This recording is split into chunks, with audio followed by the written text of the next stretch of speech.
Assalamualaikum warahmatullahi wabarakatuh. Seseorang tidak akan masuk ke dalam surga dengan amalnya. Kok bisa begitu ya? Apa iya? Sementara di banyak ayat kita mendapatkan keterangan bahwa kita itu masuk surga justru dikarenakan amal kita.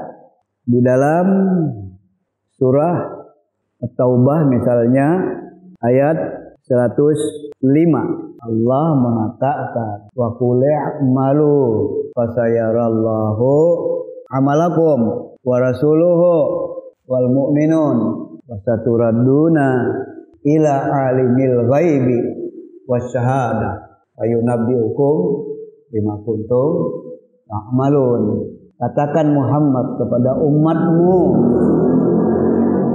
beramallah karena Allah akan melihat amalmu. Begitu juga Rasulullah, begitu juga orang-orang yang beriman, di mana kalian akan dikembalikan nanti, akan menghadap nanti kepada alimul ghaibi wasyahadah, yang mengetahui perkara yang gaib dan yang nyata. Itulah dia Allah Azza wa Jalla.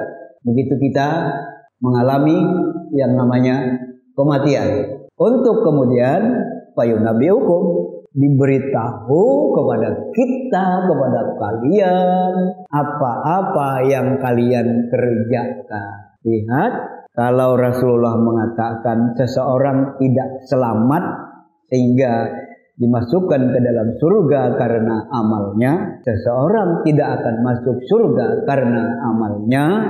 Sedangkan di ayat ini Allah memerintahkan untuk kita beramal. Kita tambah lagi ya, di dalam Al-A'raf surat 7 ayatnya cukup panjang, saya baca bagian yang terakhir saja. Wa qalul hamdulillahilladzi hadana li hadza wa ma kunna linahtadiya laula an hadanallah laqad ja'at rusul rabbina bil haqq wa nudiya an tilkumul jannatu urithumuha bima kuntum ta'malun.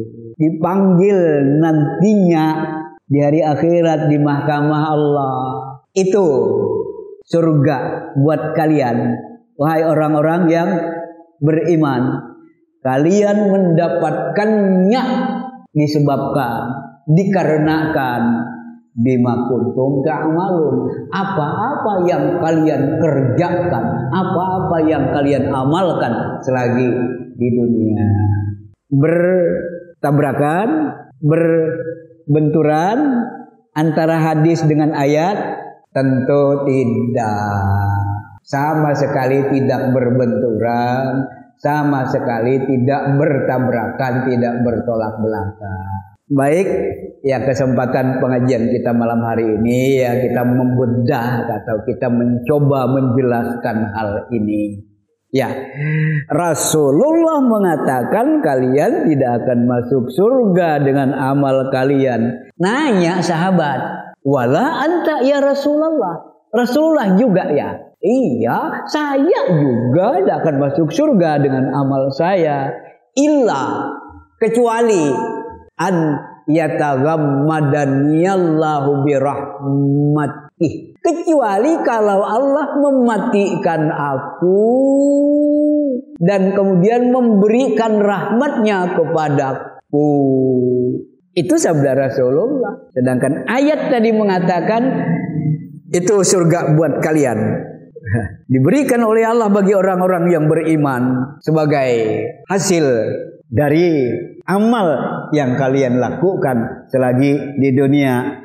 Ya, di dalam Al-A'raf ayat 42 seperti itu penegasan Allah. Maaf, 43. Surah 7 ayat 43. Di bagian akhir ayatnya panjang. Jamaah yang dimuliakan oleh Allah, bagaimana kita mempertemukan dua dalil ini? Iya, Rasulullah Shallallahu Alaihi Wasallam dengan sabda beliau, tentu begitu hadisnya sahih, tidak ada yang bisa dibantah, kebenarannya pasti asal hadisnya sahih. Nah, ini hadis sahih diriwayatkan oleh Al-Bukhari dan juga diriwayatkan oleh Imam Muslim, ya, diriwayatkan juga oleh Imam Muslim. Ya, majelis yang dimuliakan oleh Allah. Kenapa Rasulullah mengatakan kamu tidak akan masuk surga dengan amalmu atau karena amalmu? Memang kita jangan salah memahami. Nanti kan salah memahami. Kalau orang kemudian mengatakan rajin beramal belum tentu juga masuk surga. Ini nih melemahkan amal nih.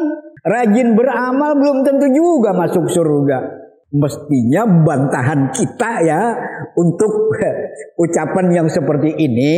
Orang yang rajin beramal saja belum tentu masuk surga, apalagi yang malas-malasan. Mestinya bantahan kita seperti itu.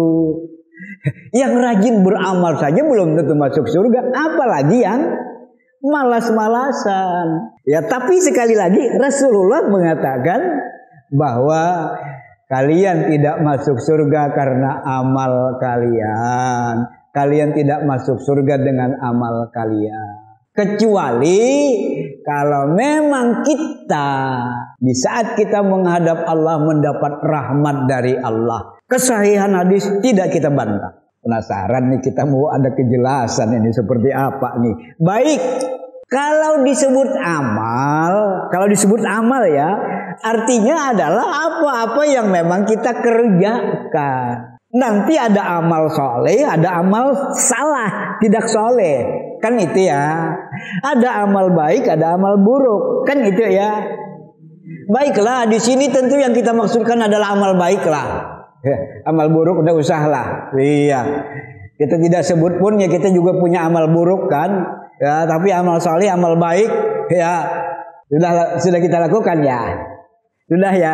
Oh, pasti akan mengatakan sudah. Tapi yang namanya amal, karena memang ada yang baik, ada yang buruk pertama.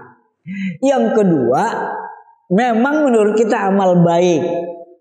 Orang rajin sholat, orang rajin puasa, orang rajin zikir, ya, orang rajin beramal bukan hanya amalan wajib, bahkan juga amalan sunat. Gitu ya.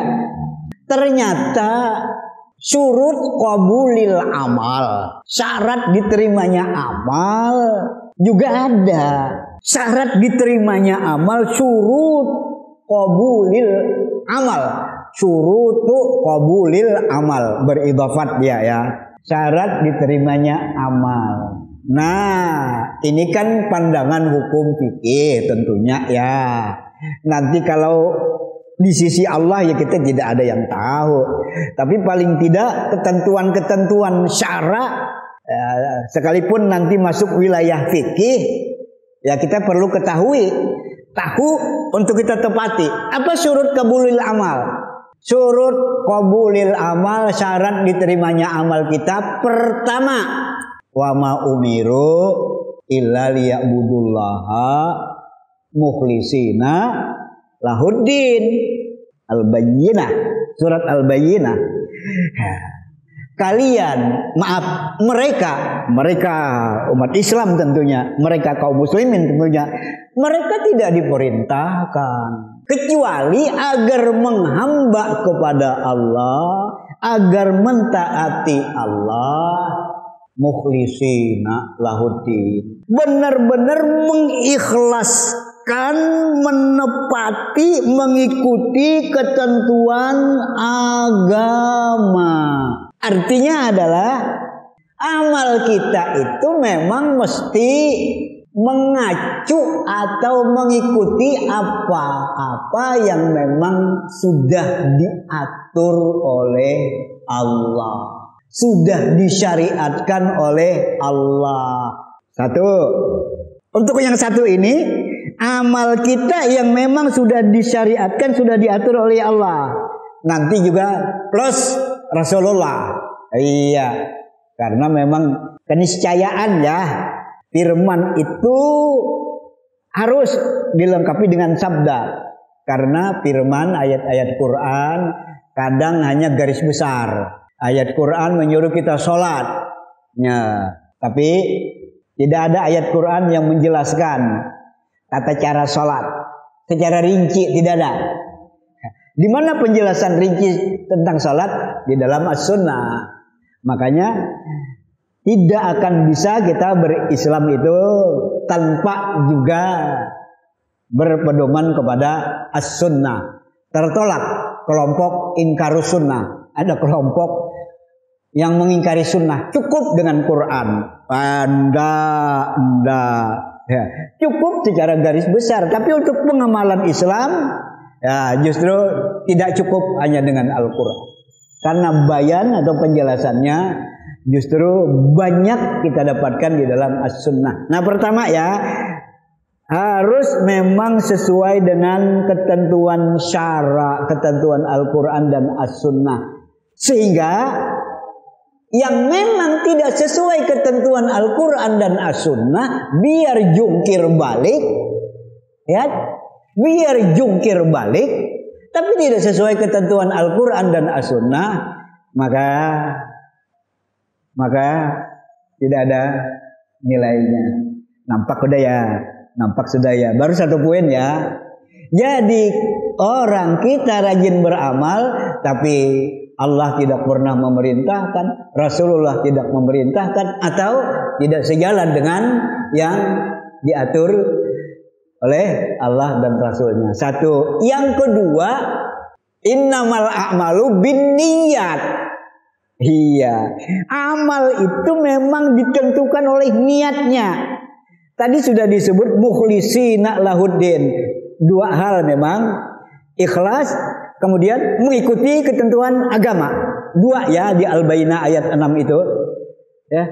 Tapi di dalam hadis lebih jelas lagi. Innamal a'malu binniyat. Amal itu ditentukan oleh niat seseorang. An-niyah al-qasdu. Apa yang kita maksudkan dengan amal kita? Benar-benar lillah atau li selain Allah? Karena Allah atau karena yang lainnya? Oh, karena ndak nyaman.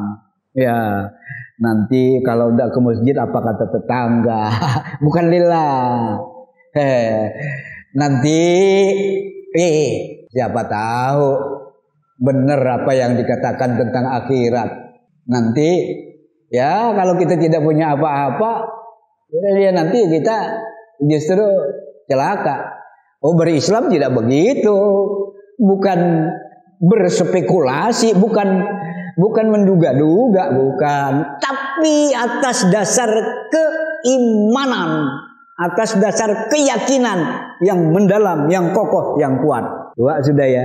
Pertama sesuai tuntunan, yang keduanya benar-benar lillah.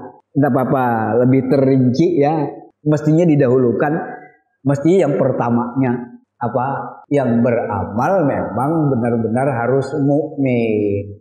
Yang beramal memang harus orang yang beriman. Iman dimaksud adalah iman tauhid. Ya, iman dimaksud adalah iman tauhid. Artinya keyakinan yang memang didasarkan pada tauhid. Rajin beramal tapi ahlu syirik. Rajin beramal bukan ahlu tauhid. Amalnya juga sia-sia. Rasanya sudah tersingkap ya. Rasanya sudah ada kejelasannya apa yang dikehendaki oleh Rasulullah. Amal bagaimanapun niscaya. Tapi kalau disebut karena amal orang masuk surga, wah, maka tidak ada yang tidak masuk surga yang beramal. Tidak ada yang tidak masuk surga yang beramal. ternyata amal diseleksi. Ada amal yang tidak sesuai tuntunan, ada amal yang tidak ikhlas, ada amal tapi orangnya ragu-ragu dalam imannya, tapi orangnya justru mengerjakan kesyirikan. Nah, kan terpilahkan. Majelis yang dimuliakan oleh Allah, makanya biar bagaimanapun juga kita jangan salah memahami. Orang yang rajin beramal belum tentu masuk surga. Tidak itu yang dimaksudkan. Beramallah, sesuaikan amal dengan tuntunan syara, ikhlaskan, tancap kuatkan keimanan. Benar-benar yang beramal memang orang yang beriman. Yang beramal orang yang senantiasa menyesuaikan dengan tuntunan syara. Yang beramal benar-benar lillahi ta'ala. Majelis yang dimuliakan oleh Allah. Nah, makanya coba kita lanjutkan hadis yang tadi sudah kita baca ya. Dari Abu Hurairah, Bukhari meriwayatkan. Dari Aisyah juga Bukhari meriwayatkan. La yunajjiya ahadan minkum amaluhu. Tidak akan menyelamatkan seseorang dari siksa api neraka sehingga dia bisa masuk surga amalnya. Kalau berkata para sahabat, wala anta ya Rasulullah. Kamu juga wahai Rasulullah. Wala ana. Iya, saya juga. Illa an yataghammadaniyallahu birahmati. Kecuali kalau Allah mematikan aku dan kemudian Allah memberi rahmat kepadaku. Mematikan aku dan memberi rahmat kepadaku. Rahmat bukan sesuatu yang gratis, bukan. Rahmat bukan sesuatu yang cuma-cuma. Iya, tidak. Tapi ada memang yang bisa mengundang rahmat Allah. A'udzubillahi minasyaitonirrajim. Bismillahirrahmanirrahim. Wala tufsidu fil ardi ba'da islahiha wad'uuhu khaufan wa tama'a. Inna rahmatallahi qaribun minal muhsinin. Surah ini masih di Al-A'raf ya. Surah Al-A'raf ayat 56. Ya, kalau tadi 43, ya sekarang 56. Apa kata Allah? Jangan kalian berbuat kerusakan di permukaan bumi. Setelah bumi itu dibuat bagus, dibuat indah, dibuat nyaman, dibuat tertata rapi. Indah kan? Tertata rapi kan? Ada hijaunya, ya. Ada gunung, ada laut birunya, ada Sahara, ada savana, ada gangga, masya Allah, indah memang. Ada binatang, ada tumbuh-tumbuhan, masya Allah. Nah, kata Allah jangan dirusak, jangan dirusak. Baru Allah lanjutkan, wadu'uhu khaufan wa tama'a. Saya sampaikan Jumat yang lalu. Hendaklah senantiasa berharap kepada Allah, berdoa kepada Allah, bermohon kepada Allah, khaufan, dengan perasaan takut, dengan perasaan cemas, wa tama'an. Tapi juga tetap penuh pengharapan, tetap ada optimisme, wa tama'an. Inna rahmatallah, ketahuilah bahwa rahmat Allah itu qaribun minal muhsinin, dekat dengan orang-orang yang berbuat baik, orang-orang yang berbuat ihsan. Didahului oleh Allah, jangan berbuat kerusakan di permukaan bumi. Berarti tidak berbuat kerusakan di permukaan bumi termasuk perbuatan ihsan. Ya, baru wad'uhu, bermohonlah, berdoalah, bermunajatlah kepada Allah. Berdoa, bermohon, berharap kepada Allah, takut kepada Allah, bagian juga dari perbuatan ihsan. Dan orang-orang yang berbuat ihsan itu dekat dengan rahmat Allah. Karena dekat, potensi diberikan memang lebih nyata dibanding dengan orang-orang yang memang tidak berbuat ihsan, tidak berbuat baik. Nyambung ya dengan akal sehat kita ya. Nyambung ya. Majelis yang dimuliakan oleh Allah. Nah, itu ya. Jadi yang dimaksud oleh Rasulullah bahwa kecuali kalau Allah memberi rahmat kepadaku, tidak justru rahmat itu berdiri sendiri, bukan rahmat itu gratis, bukan, tapi ada asbab yang bisa mengundang rahmat Allah. Memang kita juga iakan saja ada amalan-amalan tertentu, ada waktu-waktu tertentu, ada tempat-tempat tertentu yang potensi mengundang rahmat Allah itu dilebihkan dari di tempat yang lainnya. Kita sepakati juga itu ya di 2/3 malam. Ini kan bersoal waktu. Ya memang itu Masya Allah luar biasa memang. Habis sholat wajib. Ya juga momen-momen yang dilebihkan oleh Allah. Nah tentu momen-momen yang memang dilebihkan oleh Allah ini juga kita manfaatkan. Tempat-tempat yang memang juga dilebihkan oleh Allah kita manfaatkan. Begitulah hendaknya kita di dalam hal beramal dan kemudian berupaya untuk mencari sebab-sebab bisa mengundang rahmat Allah. Lanjutan hadis, fasaddidu wa qaribu waudu warauhu. Ya, itu lanjutan hadis tadi ya. Maka kata Rasulullah, saddidu, betulkanlah, perbaikilah. Apa yang diperbaiki? Yang diperbaiki amal kita. Wa qaribu, mendekatlah, bukan menjauh. Mendekat kepada Allah.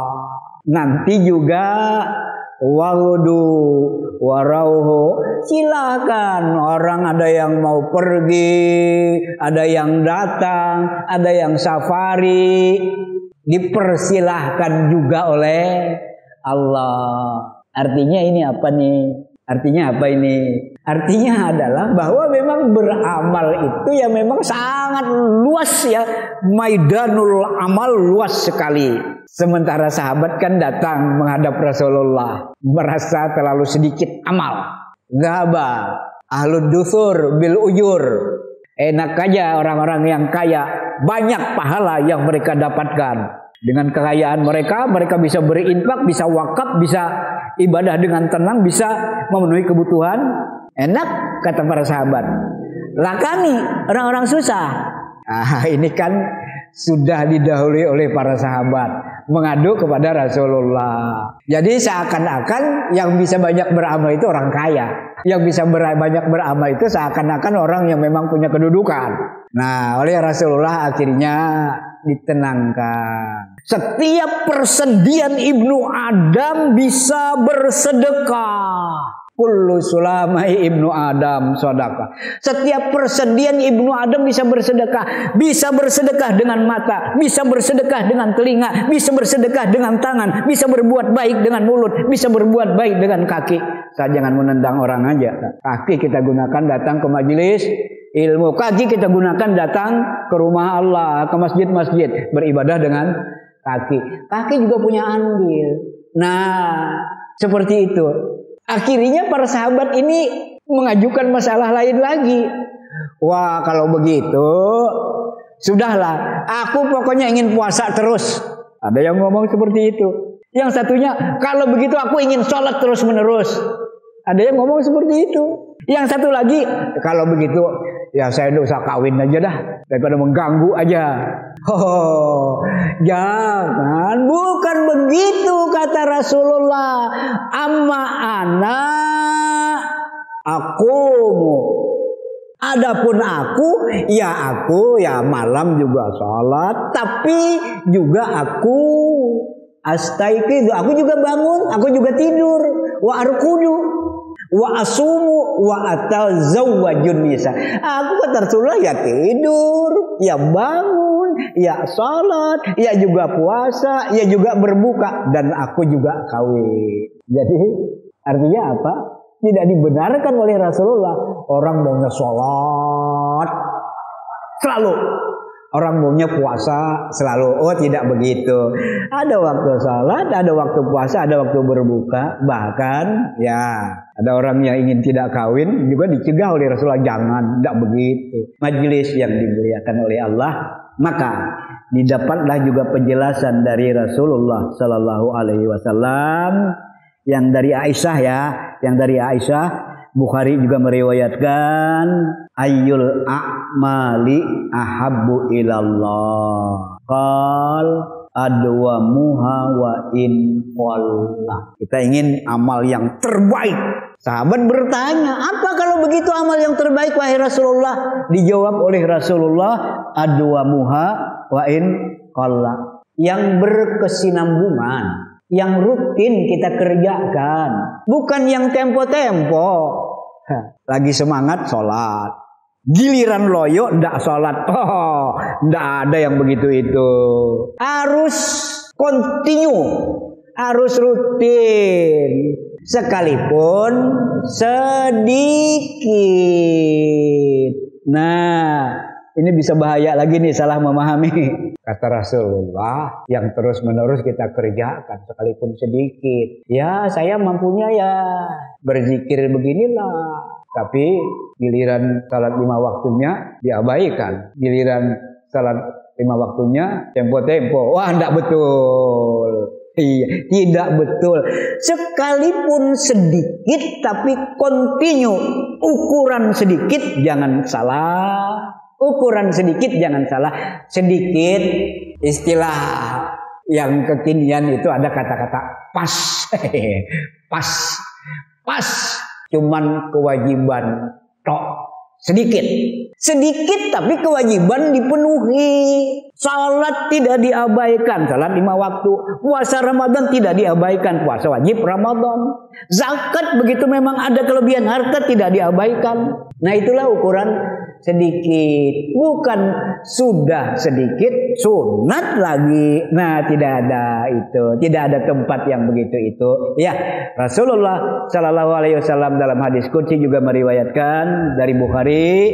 Iya, inna ahabbal a'mal ilallah ada'u ma iftaratuhu alai.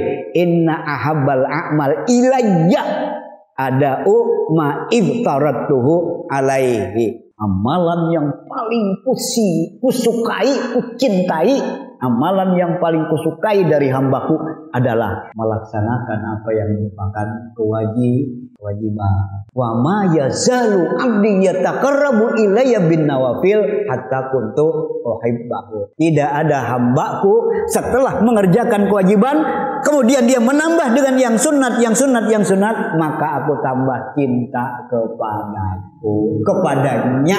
Iya.